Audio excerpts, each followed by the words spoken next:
The Atlas Post, April 19th, 2020. Today's update is about free rent and mortgage payments. Wait a minute, free rent?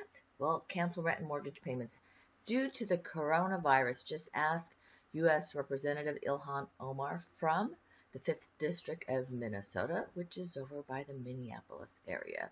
So what has been proposed is this new bill that says it's going to cancel all rent and mortgage payments due to the COVID-19 pandemic or coronavirus.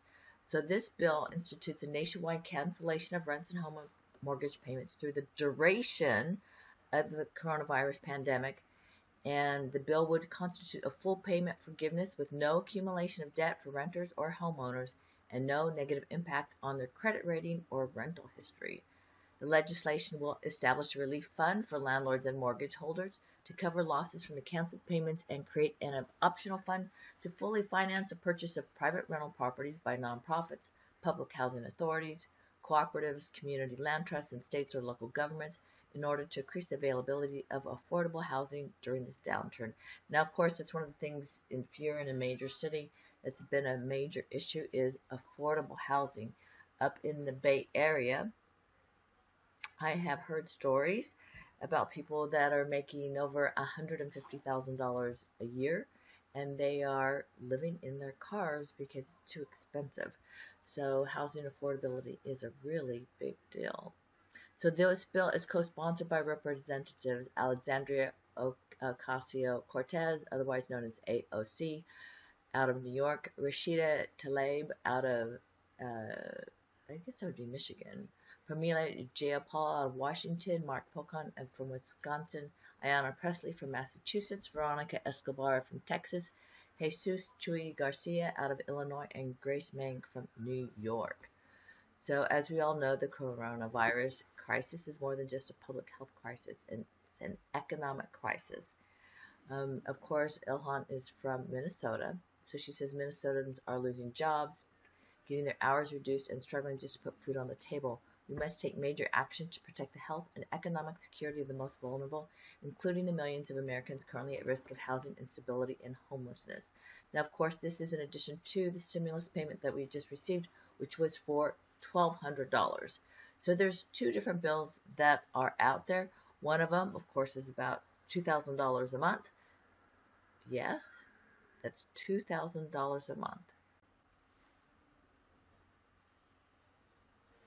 So last week we talked about the $2,000 monthly stimulus checks. This was part of the Emergency Money for the People Act by Representative Ro Khanna out of Northern California, over by the Silicon Bay area in East Bay, and Representative Tim Ryan from Ohio.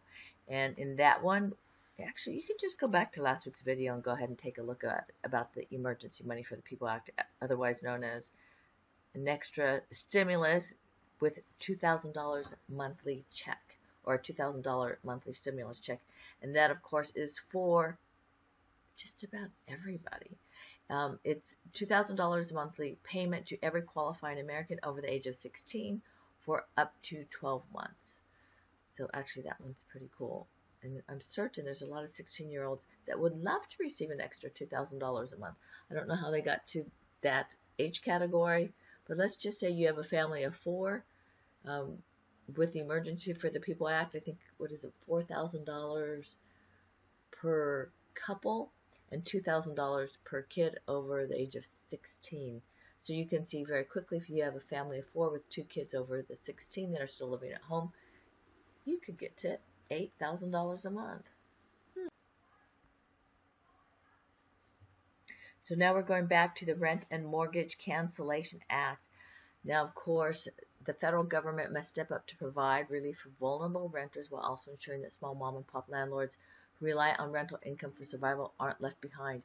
Now, the previous one that we had been looking at, which was the moratorium on rent, was for 3 months. Now we're talking about having it for, wait a minute, for 1 year? Up to 1 year. So here you can see some of the different places it's endorsed by the People's Action Center for Popular Democracy, Minneapolis Regional Labor Federation, Take Action Minnesota, National Coalition for the Homeless. So you can go ahead and take a look. You will receive the links for this, which is the link for U.S. Representative Ilhan Omar, and this is to her website, and it shows the press release for that.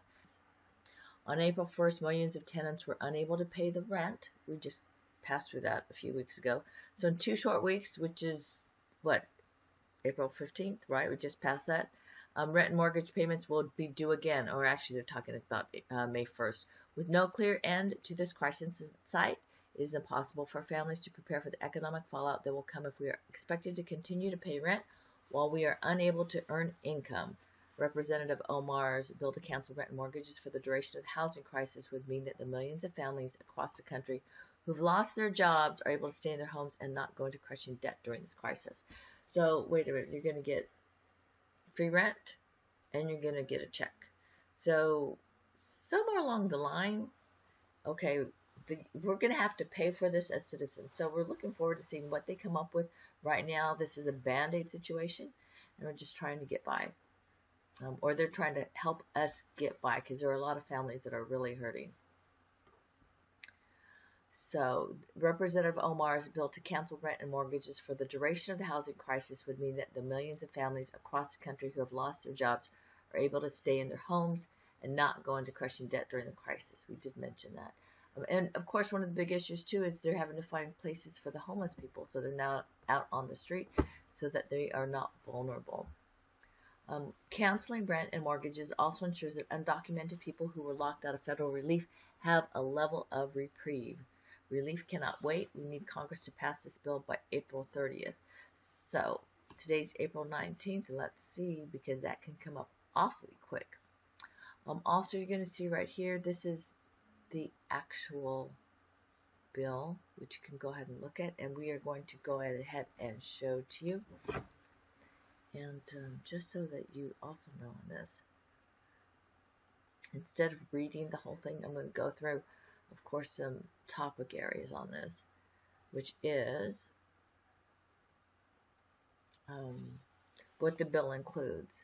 So it includes the full payment, forgiveness of rent or mortgage payments for your primary residence, no accumulation of debt for renters or mortgage borrowers, no negative impact on credit rating or rental history for renters or mortgage borrowers, establish a relief fund for landlords and mortgage holders to cover losses, or create an optional fund to finance the purchase of private rental properties to increase the availability of affordable housing. So how it works is that it applies to all existing rent or mortgage agreements on a primary residence, including sub-leases and room rentals. Okay, so you can go ahead and scroll through all this. That's the actual bill. We've got the legislative summary right here. Let's see. It would be retroactive to March 13th, 2020, and last for 1 year. It also applies to all renters and mortgage borrowers, regardless of income, amount of rental payment, or amount of mortgage payment. Now, this part is really interesting. Did you hear that? Applies to all renters and mortgage payments, regardless of income, amount of rental payment, or amount of mortgage payment. So, now that's part of what's missing, right?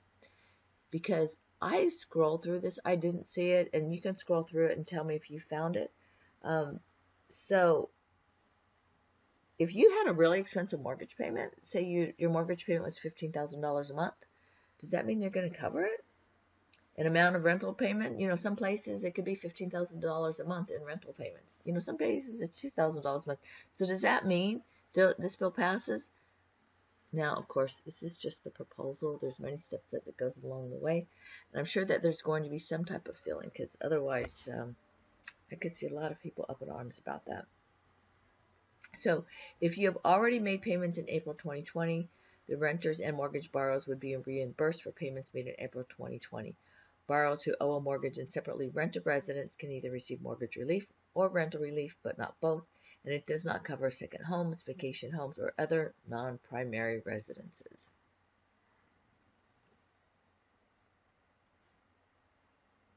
So that is part 1.